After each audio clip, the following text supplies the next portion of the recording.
to prevent year-end tax hikes. Take a look. This massive funnel cloud left a path of destruction in eastern Florida. The brutal winds tore roofs off homes, toppled trees, and mangled power lines. Fortunately, no one was seriously hurt. A pilot and 2 nurses died when this medical helicopter went down in a northern Illinois field. They've been identified as pilot Andy Olson and flight nurses Karen Hollis and Jim Dillow. No patients were aboard when the helicopter crashed Monday night in Rochelle. The helicopter was on its way to pick up a patient at a Mendota hospital. And that's a look at the top stories from 9 and 10 News at 5.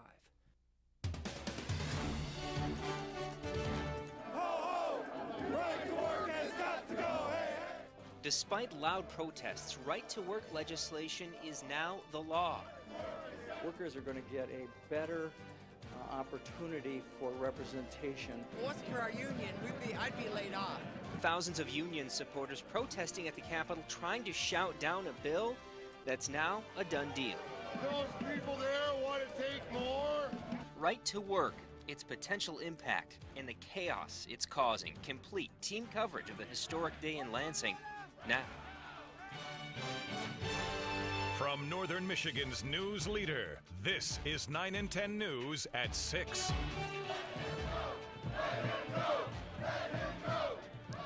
Breaking news from Lansing. After furious protest, unions fighting for their future, it wasn't enough. Michigan just became the 24th right-to-work state in the country.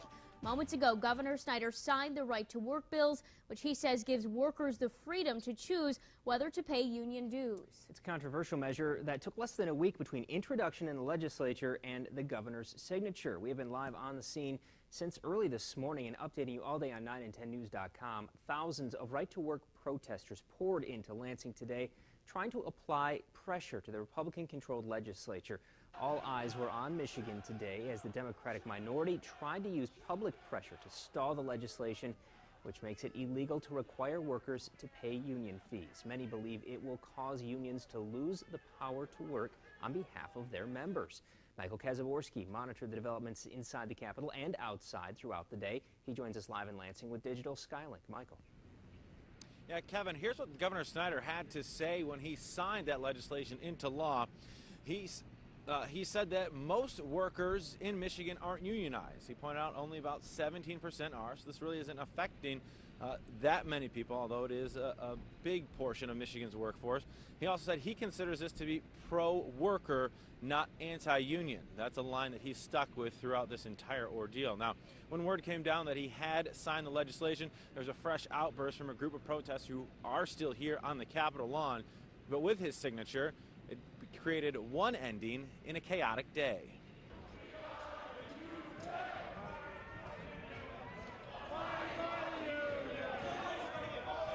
He who has the pen last writes the history. So while thousands shouted down the right-to-work legislation outside the Capitol, 50-plus representatives inside got the final say. Without a question, this is probably the biggest vote that we've had in this chamber in 50 years or more. Michigan will be the 24th state to enact right-to-work legislation, something legislators say was a long time coming. The unions will be required to make their case, and union employees and workers can make that choice. And I think that's the most important part. As we try to turn this state around in the economic condition that the state was in, this is one more of those steps that I believe that will change that, and I feel that very strongly. So my support to right to work is because I believe this is another step of turning this state around. But unions were born here, and those against right to work believe the union legacy is being trampled. You know, up in northern Michigan, we're small, but we're together, and we brought 3 buses down here from northern Michigan to show the solidarity, and you know, we believe in the union movement, and we don't want to race to the bottom. We're going to fight back, and 2014, we're going to go get them.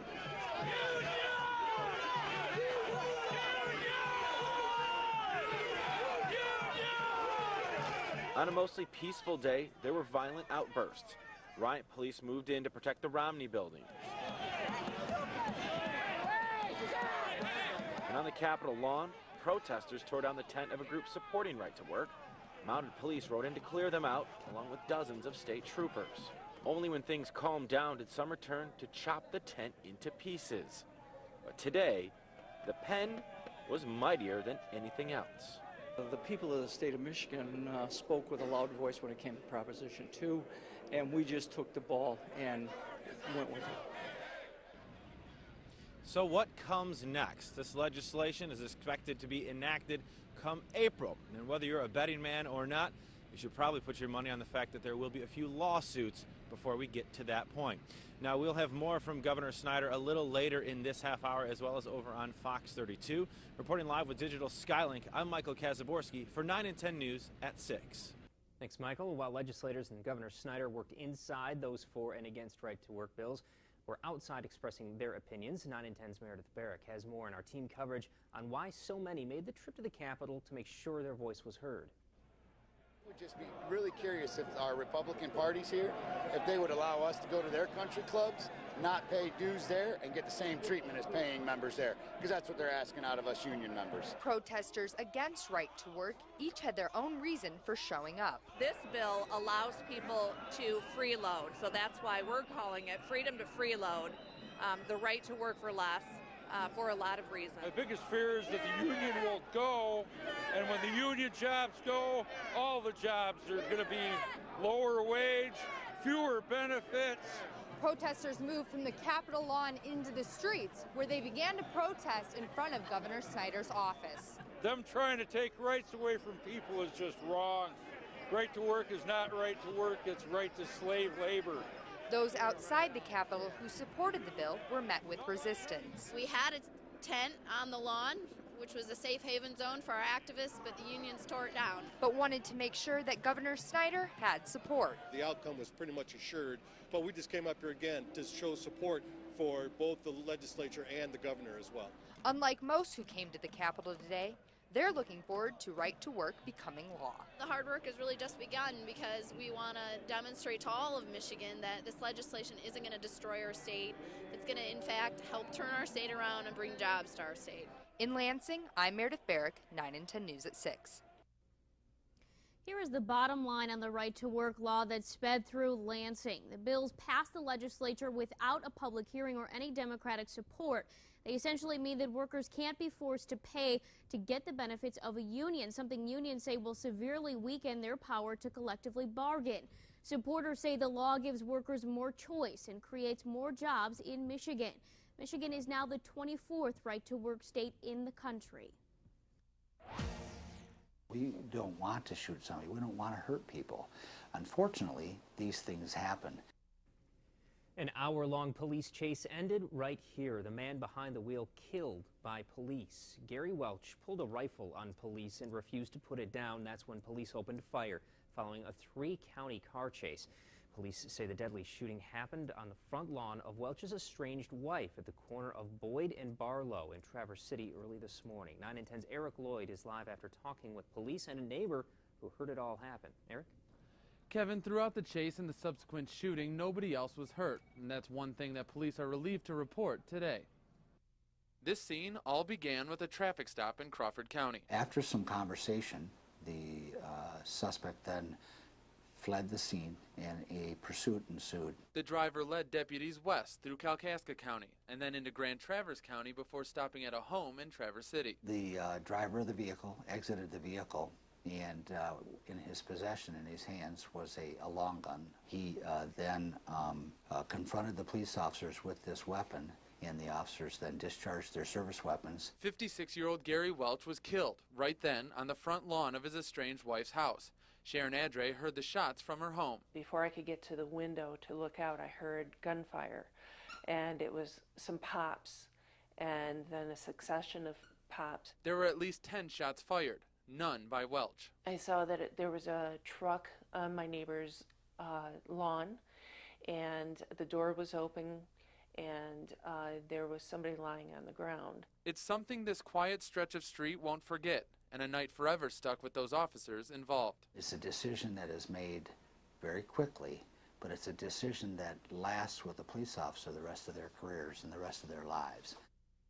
It is unknown if his wife's home was Welch's original destination or his intent so early in the morning. Live in the newsroom, Eric Lloyd, 9 and 10 News at 6.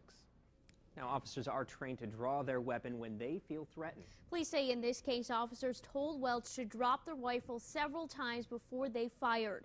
9 and 10 Sarah Simnich is live now on scene where the shooting happened. She continues our team coverage with more on when police are authorized to kill. Sarah?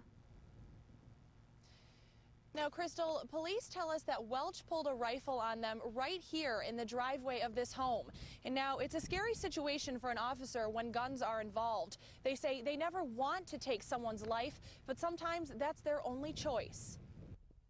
It's a misnomer out there that people think police officers shoot to kill people. No, we don't. We shoot to stop their actions. Benzie County Sheriff Rory Heckman says the first thing an officer is trained to do is take cover when a suspect points a gun. Draw your firearm, take cover.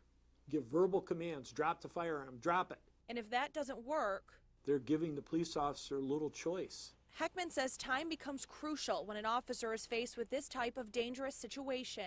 Unfortunately, things happen in split-second timing, so your training takes over and you do what you have to do to stop the person's actions. In an effort to protect themselves, officers fired shots at Welch, something Heckman says no officer hopes they ever have to do. In this case, the individual gets out of his vehicle with a rifle. Right away, a standard police officer is outgunned by a rifle. He says the #1 reason an officer draws his weapon is to protect his life or someone else's. Every officer wants to go home to their family and at the end of their shift. And you want to do the right thing.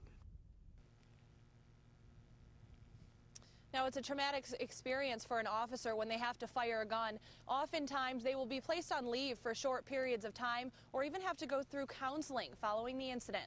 Live in Traverse City via Digital Skylink, Sarah Simnich, 4 9 and 10 News at 6.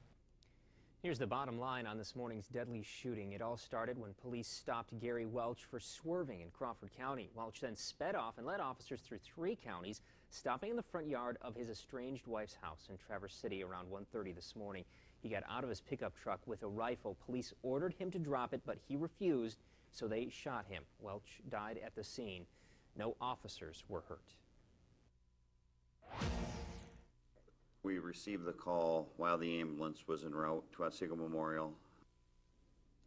Some serious accusations against this Tri-Township EMS manager. Police arrested him for driving an ambulance while drunk and endangering a child. 9 and 10 News has been working to gather new details since we first broke this story yesterday on 9 and 10 News at 6. Police in Gaylord arrested Dan Albrecht for drunk driving. He works for Tri-Township EMS in Atlanta. 9 and 10's Christina Vecchione is live in the Petoskey newsroom with continuing coverage. Crystal, we will likely have access to more details once this case hits the court system. Today, we did get a better idea on the circumstances behind the arrest. In the evening hours on Sunday, dispatch had called our officers and advised that they just received a call about a Tri-Township ambulance that was en route to Otsego Memorial, and that the driver of the ambulance may have been drinking prior to getting into the ambulance. Police say Dan Albrecht was behind the wheel transporting an accident victim and young child from Montmorency County to this Gaylord hospital. Police say he also had an EMT with him. This is file video we have of Albrecht, who is the operations manager for Tri-Township EMS. He's accused of driving drunk and child endangerment. The drunk driving investigation through our department is complete. Now, there could be follow-up investigations done by Tri-Township, the hospital, that is their medical control. Those investigations may follow independently through them, but our investigation is complete. Police are not commenting at this time on Albrecht's blood alcohol level. They're also not saying where the call to Central Dispatch originated. Albrecht will be officially charged in court next month. Now, we just heard back from a representative for Tri-Township EMS. They're expected to release a statement anytime now. We will update you with that as soon as it's available. We also contacted Otsego Memorial Hospital, but they had no comment. Reporting live in the Petoskey newsroom, Christina Vecchione, 9 and 10 News at 6. And of course, we're talking about some snowfall tonight. In fact, some areas near Petoskey northbound at the Straits and the UP. Talking about some very heavy snowfall. Very quiet here in Manistee, light snow showers for now. We'll talk about the entire 7-day forecast up next. Welcome to Toyotathon, biggest sales event of the year. I'm Jan. I hear now's a great time to get a truck. Well, it is. We have 2 very rugged and dependable trucks. Oh, well, I need one that can handle my boat. The Tundra towed the shuttle Endeavor weighing about 300,000 pounds. What's your boat weigh? Let's Now, get a new 2012 Tundra with 0% financing plus $1,400 bonus cash. Or get 0% on Camry, Corolla, RAV4, Avalon, Venza, Sienna, or Highlander. Toyotathon is on. The one event you don't want to miss.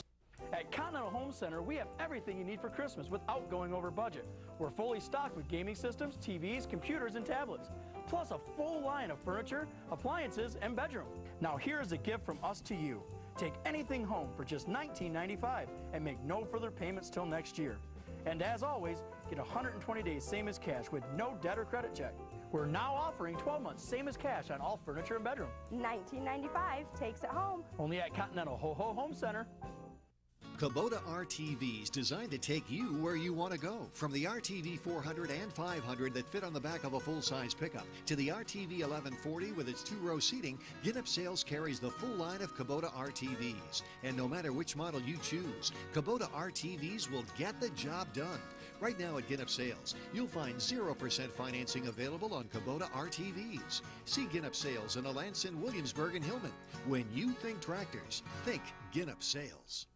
Tomorrow on Michigan This Morning. Finding the fountain of youth without having to go under the knife, a surgery-free facelift and healthy living at 516 and 654. And chocolate-covered potato chips are always on my Christmas list. Kaylin and Stefanie be live making all kinds of decadent treats at the Alpine Chocolate House in Gaylord. Learn about this year's most coveted stocking stuffers.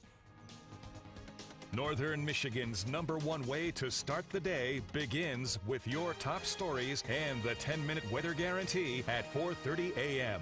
The following is brought to you by Little River Casino Resort. More fun than ever. Now, Northern Michigan's most accurate and reliable forecast from the Doppler 9 and 10 weather team. Welcome back, everyone. Right here in Mount Pleasant, quite a ways away from the lakes. Not much happening right now, a little breezy, and a couple of stray flurries passing through. That's